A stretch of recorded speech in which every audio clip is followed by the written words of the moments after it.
we know that all things work together for good to them that love God, to them who are the called according to his purpose.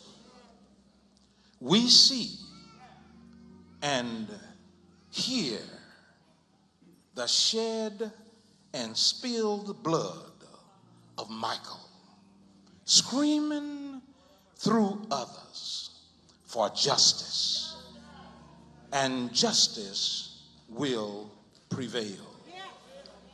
Justice shall prevail, because we hear Amos the prophet, whose book stands third among the 12 in the Hebrew canon, whose name interpreted means burdensome or burden bearer.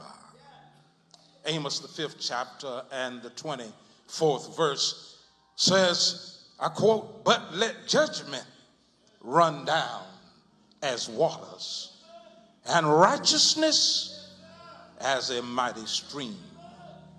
Peace, we all want peace.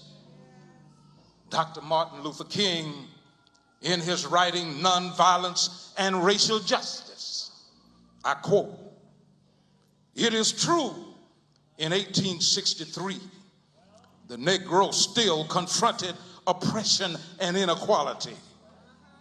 Then in 1896, through the Plessy versus Ferguson decision, a new kind of slavery came into being. In this decision, the Supreme Court of the nation established the doctrine of separate but equal as the law of the land.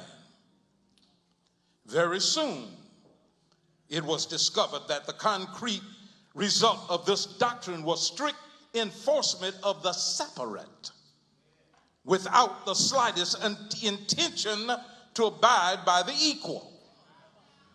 So the Plessy doctrine ended up plunging the Negro into the abyss of exploitation, where he had experienced the bleakness of nagging injustice.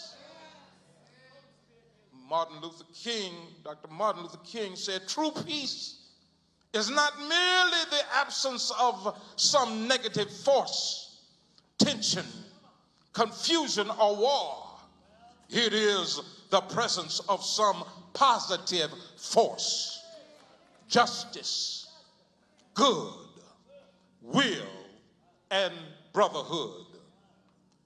Our dearly beloved bereaved family, hold your head up high for your martyred beloved son.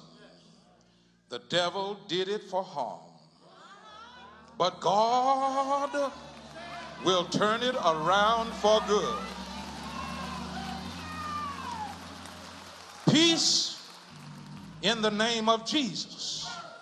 And we know that all things work together for good to them that love God, to them who are the called according to his purpose.